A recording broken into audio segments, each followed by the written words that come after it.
Samuel, Samuel, Reis, Reis e Crônicas, Crônicas, Esdras, Neemias, Ester, Jó, Salmos, Provérbios, Eclesiastes, Cantares, Isaías, Jeremias e Lamentações. Olá, olá, espero que você esteja bem aí, se cuidando, se tratando, hidratando, né? Que a gente tem que cuidar do nosso corpo, né? Como nós estamos aí no mês de outubro, e levar essa ideia para o ano todo, não é mesmo? Nós estamos no mês de outubro, nós seguimos olhando para Cristo. É o mês das crianças, né?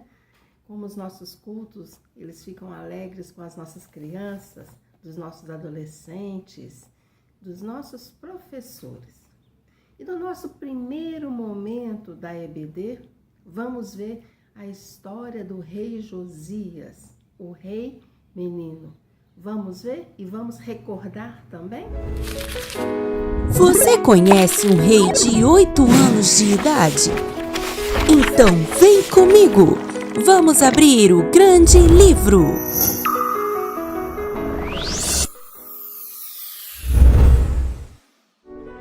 Este é Josias. Ele tem 8 anos de idade e recebeu uma tarefa desafiadora: ser rei de Israel. Sim, isso mesmo! Um menino foi coroado rei. Deixa eu te contar como tudo começou. Josias era filho de Amon, rei de Israel.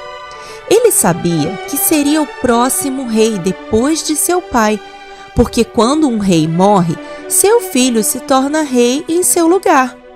Então, ele imaginava que seu pai morreria bem velhinho e ele já seria adulto quando tivesse que reinar. Mas não foi isso que aconteceu. Amon era um rei desobediente a Deus. Ele abandonou ao Senhor e adorou a ídolos, fazendo o que o Senhor reprova. Ele acabou sendo traído por seus oficiais, que o mataram, quando Josias ainda era uma criança. Assim, o menino foi coroado rei de Israel.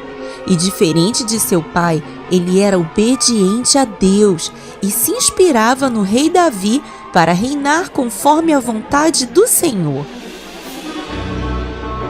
18 anos depois de sua coroação, o rei Josias enviou seu secretário Safã ao templo do Senhor para falar com o sacerdote Ilquias, para recolher toda a prata que foi trazida ao templo para pagar o salário dos trabalhadores da reforma do templo, os carpinteiros, os construtores e os pedreiros.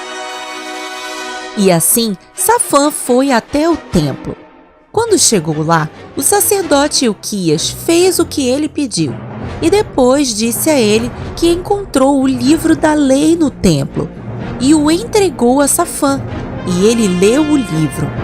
Logo em seguida, Safã voltou para o palácio e contou para o rei sobre o livro que o sacerdote encontrou e leu tudo para o rei Josias.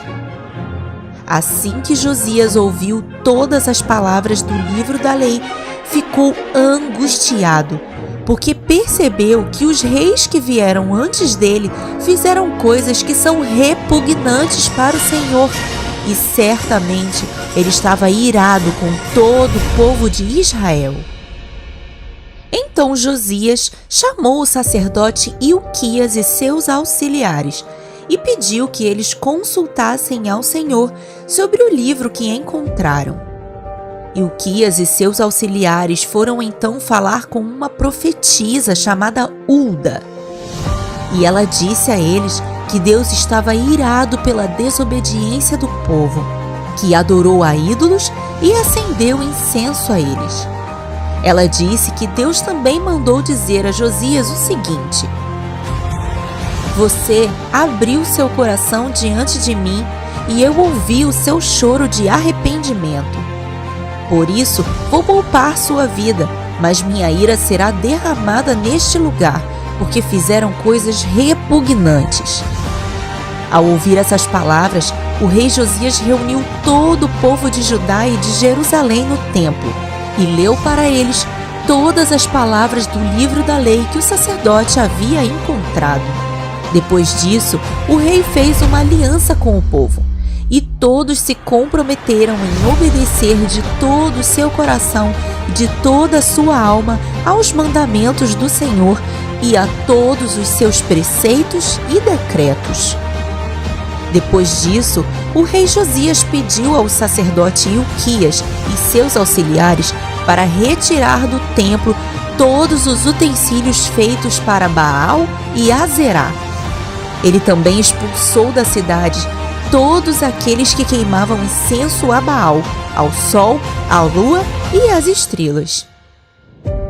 Ele também mandou retirar e destruir o poste sagrado feito para ídolos pagãos e também todos os altares idólatras que haviam na cidade e o altar de Moloque, onde faziam sacrifícios de crianças, algo abominável diante de Deus.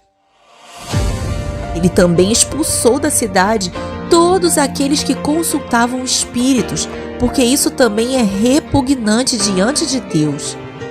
Assim, Josias reduziu a pó, fora da cidade, tudo o que desagradava ao Senhor, e depois voltou para Jerusalém e convocou todo o povo para celebrar a Páscoa do Senhor. Ele fez tudo isso para cumprir tudo que está escrito na lei de Moisés, que havia sido esquecida pelo povo. A Bíblia conta que nem antes nem depois de Josias nunca houve um rei como ele, que se voltasse para o Senhor de todo o seu coração, de toda a sua alma e com todas as suas forças, de acordo com a lei de Moisés. E como é importante conhecer a palavra de Deus que está nas Escrituras Sagradas. Deus deixou tudo registrado para um propósito: conhecer a Ele e fazer a sua vontade, que é boa, perfeita e agradável. Que tal colorir o grande livro? O link do nosso e-book está na descrição. E se quiser aprender inglês com a Bíblia, acesse o canal The Great Book. A história de hoje você encontra na sua Bíblia, em 2 Reis 21 a 23. Se curtiu, capricha no like e se inscreve para não perder nenhuma história. Até a próxima, tchau! E vamos cantar, né? Cantar faz bem ao nosso coração. O coração alegre aformoseia o rosto. E aí uma música que eu acho que você conhece, porque Ele vive.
segundo momento, vamos continuar com Ezequiel. Nós estamos na EBD presencial com o pastor Sincero.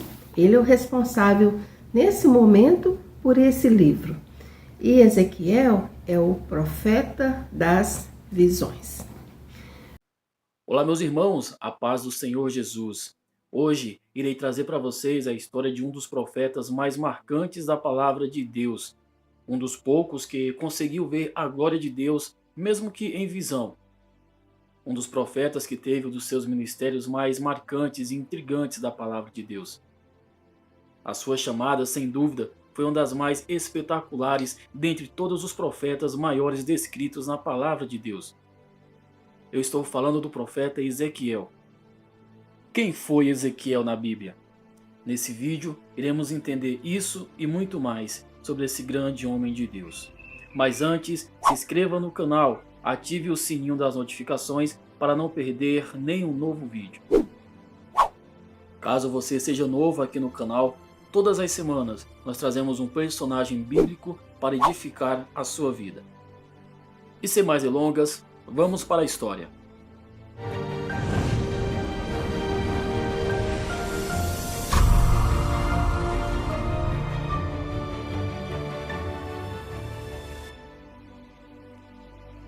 O profeta Ezequiel foi um dos homens levantados por Deus para profetizar na época do exílio do povo judeu na Babilônia. O nome Ezequiel significa Deus fortalece ou Deus torna forte, do hebraico Yehezê. Ezequiel era filho de Buzi e pertencia à família sacerdotal, ou seja, ele era um sacerdote. Ezequiel capítulo 1 e versículo 3. Na verdade, nada se sabe sobre quem foi Ezequiel, além das informações que estão escritas no seu livro, o livro que traz o seu nome no Antigo Testamento. Ezequiel foi levado cativo para o exílio babilônico em 597 a.C., logo após o rei Nabucodonosor ter tomado a Jerusalém. Na ocasião foram deportados o rei de Judá, Joaquim, toda a família real, os artesãos habilidosos e os cidadãos mais proeminentes da cidade. 2 Reis, capítulo 24, versículo 14. O profeta Ezequiel era casado, porém sua esposa acabou falecendo repentinamente durante o cativeiro. Isso aconteceu pouco antes da cidade de Jerusalém ser destruída pela ofensiva do Império Babilônico em 586 a.C. Não é feita qualquer menção na Bíblia sobre possíveis filhos de Ezequiel. A morte súbita de sua esposa foi anunciada por Deus e o profeta foi proibido expressamente pelo Senhor de se lamentar pelo triste acontecimento. Ele não pôde realizar qualquer rito relacionado ao luto. Ezequiel capítulo 25, do 15 ao 16. Essa proibição serviu como um sinal do que os habitantes da cidade de Jerusalém fariam em breve. Após ter sido levado cativo, o profeta Ezequiel se estabeleceu junto ao rio Quebar, na vila de Tel Abib, perto de Nippur, na Babilônia.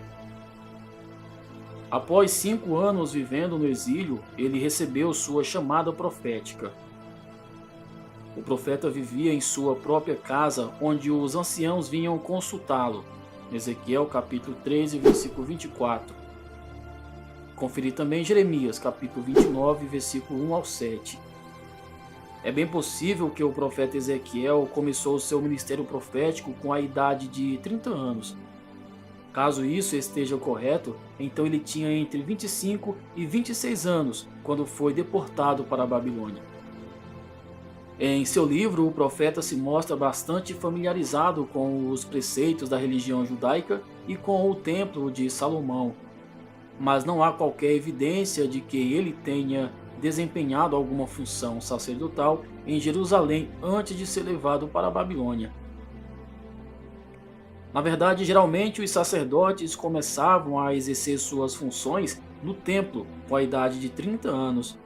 Conforme já foi dito, o profeta Ezequiel foi exilado antes de alcançar essa idade. Portanto, Quando Ezequiel completou 30 anos, ele estava vivendo a mais de 1000 quilômetros de distância de sua terra natal, Jerusalém. Mas, no ano em que ele deveria começar seu serviço como sacerdote, Deus o chamou soberanamente para se tornar um dos grandes profetas do Antigo Testamento, um dos mais emblemáticos e marcantes da Bíblia. Durante o período em que ele profetizou, o templo estava em ruínas.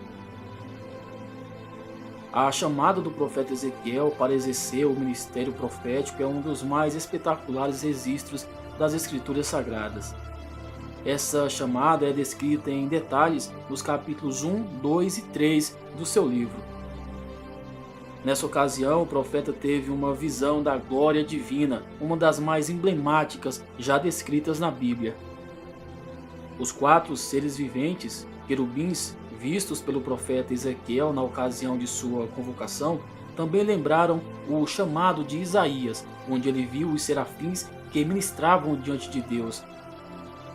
A visão de Isaías está escrita no seu livro, Isaías capítulo 6 e o versículo 2.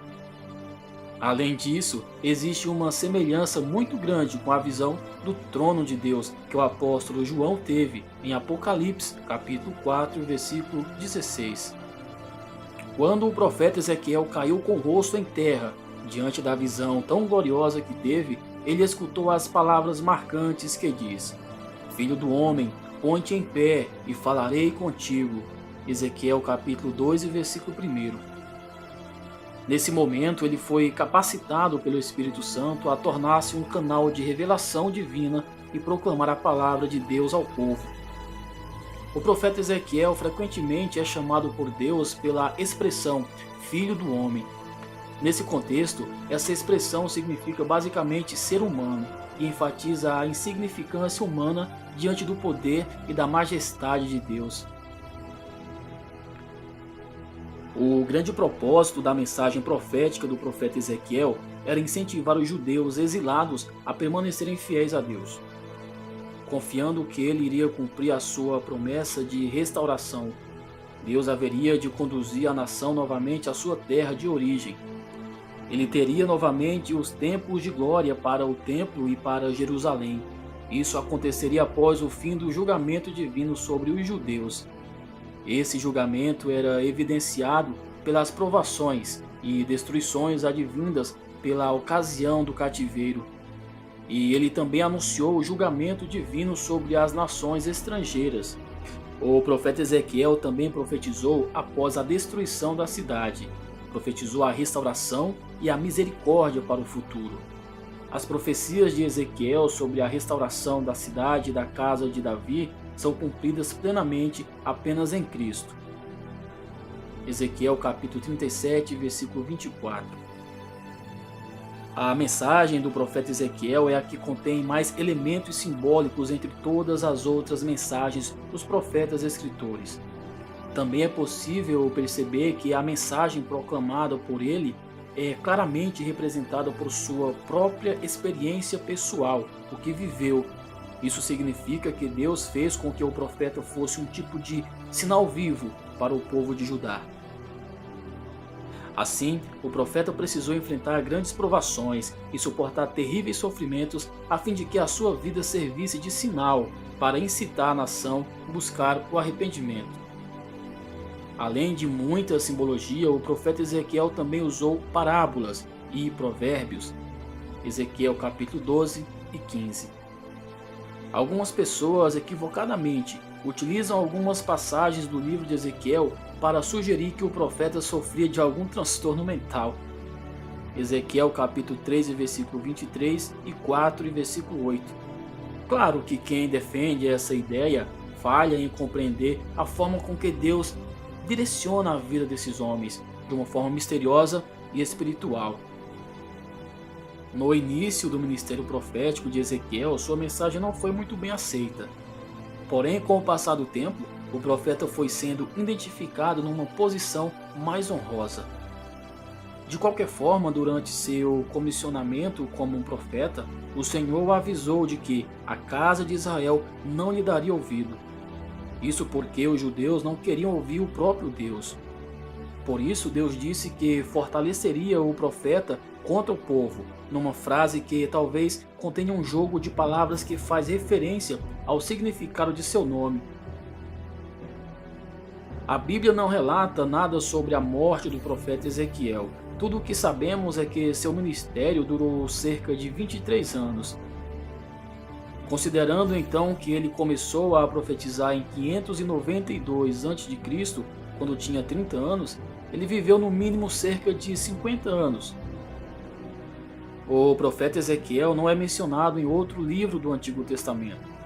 Ele também não é citado diretamente no Novo Testamento. No entanto, muitas das suas visões claramente servem de base para o simbolismo representado no livro do Apocalipse. O profeta Ezequiel foi contemporâneo de outros dois profetas escritores, o profeta Jeremias e o profeta Daniel. Os três viveram durante a época do cativeiro.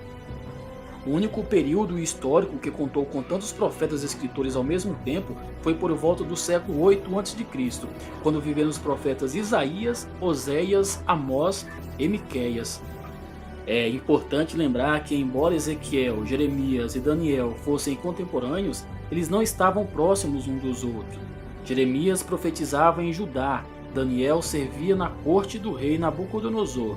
Já o profeta Ezequiel pregava entre os judeus cativos da Babilônia. Ezequiel foi um profeta obediente e temente a Deus, que pagou um alto preço para exercer o seu ministério. Ezequiel pregava aos pobres, porém acreditava que Deus haveria de restaurar novamente a glória de Jerusalém e a glória de Israel. Como todo profeta, é preciso estar disposto a pagar o preço para levar adiante a palavra verdadeira do Senhor Deus. E você, está disposto a pagar o preço e levar a mensagem de vida, o Evangelho do Senhor Jesus? Deixa aí nos comentários que eu quero saber. Se você gostou do vídeo, deixe o seu like. E se não está inscrito no canal, se inscreva e não perca nenhum vídeo novo. Fiquem todos com Deus e até o próximo. Bem, vamos continuar e no nosso momento de oração vamos agradecer, vamos suplicar, vamos clamar. Primeiro, nós vamos agradecer a Deus pela vida. Nós estamos vivos, respirando, graças a Deus, pela chuva. Está chovendo em Belo Horizonte, né? Que bom, depois de tantos meses aí, né, sem chuva, quando ela vem agora, o nosso coração fica alegre, né? E vamos clamar pelo nosso país, pelo nosso Brasil, pelo nosso presidente. Nós vamos ter eleições em Belo Horizonte, o segundo turno, né? Vamos clamar para que Deus nos dê sabedoria. Vamos orar pelos nossos missionários, né? Esses nossos missionários tão queridos, o Daniel e a Magda, lá na cidade de Paracatu. Paracatu, que é um desafio.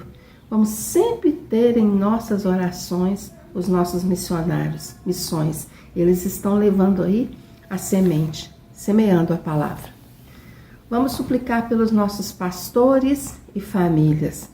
Volquimar e a Lídia, né? Pastor Volquimar e a Lídia, pastor Sincero e Simone, pastor Manuel e Atila e pastor Rubens, não podemos esquecer, Rubens e esposa, pastor Rubens, que tem um ministério também muito interessante, muito importante na educação. Vamos orar pelas nossas crianças e professoras, né? Esse departamento infantil que está tão bonito, está crescendo, está alegre, né? E é sempre bom ver esse crescimento. Vamos orar pelos nossos adolescentes. Nossos adolescentes têm um casal responsável, um casal muito simpático, por sinal, da Núbia e da Goberto. E o Ministério de Jovens também com um casal aí, né, muito dinâmico, diga-se de passagem, a Laís e o Saulo. Vamos orar pelos nossos dízimos e ofertas, pelo nosso tesoureiro. Vamos orar sempre pelo nosso tesoureiro, pela família dele, pela comissão de finanças, por essa equipe que está aí nessa área, né, tão importante da nossa igreja. Vamos orar pela nossa construção que está aí agora a olhos vistos, né? A gente já vê os frutos, a gente já vê o resultado.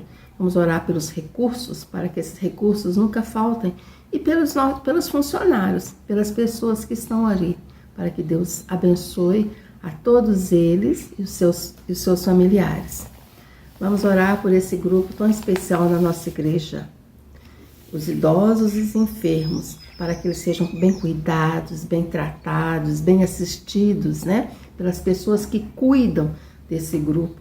E nós temos na nossa igreja um ministério voltado para essa área, o ministério da maturidade, para que Deus abençoe as pessoas envolvidas nesse ministério e capacite essas pessoas para fazer sempre o melhor para o nosso Deus.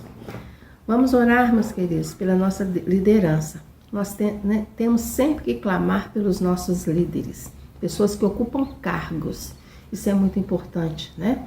E a gente vive num país em que nós temos que ter sempre esse cuidado de orar pelas pessoas que estão ocupando cargos. Vamos orar pelos nossos ministérios. Nós temos diversos ministérios em ação, eles estão aí atuando, fazendo sempre o melhor, procurando novas estratégias, procurando sempre fazer o melhor para Deus. Vamos orar por cada ministério da nossa igreja e pela programação de final de ano, né? Para essa época do ano em que as coisas ficam um pouco mais aceleradas, para que Deus abençoe todas as pessoas envolvidas e que tudo que seja feito seja para a honra e glória do nosso Deus. E vamos orar sempre pelo nosso bairro Padre Eustáquio. Nós estamos aqui na rua Itororó e é muito importante orar por esse bairro, pelas características que ele tem, né? É um bairro com uma influência religiosa muito forte, né? E a gente tem que sempre clamar pelo nosso bairro e pelos vizinhos, os vizinhos da Igreja Batista das Alterosas, para que eles possam ouvir a palavra, para que o Evangelho possa chegar a cada um dos nossos vizinhos e que onde nós estamos aqui, plantados, crescendo, que a gente possa ser uma luz na vida dessas pessoas e a gente possa sempre falar do amor do nosso Deus. E vamos terminar a nossa EBD cantando, sempre cantando. Tenha você uma boa semana com seus familiares, continue cuidando, né? Tratando, alimentando bem, hidratando, que isso é muito importante. Até breve, se Deus quiser. E nós vamos cantar Eu Tenho um Deus. Olha que música, uma música que toca o nosso coração e com uma mensagem tão verdadeira. Uma música infantil, mas tem uma mensagem extremamente verdadeira e extremamente significativa. Tchau.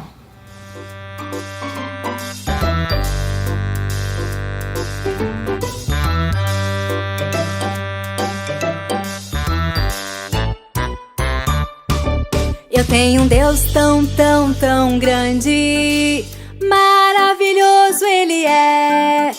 Sempre amoroso, sempre vitorioso, maravilhoso Ele é. Eu tenho um Deus tão, tão, tão grande, maravilhoso Ele é. Sempre amoroso, sempre vitorioso, maravilhoso Ele é. E quando em lutas ou provas, sempre conosco está. Nos levanta quando caímos e sua mão nos susterá. Eu tenho um Deus tão, tão, tão grande, maravilhoso Ele é. Sempre amoroso, sempre vitorioso, maravilhoso Ele é.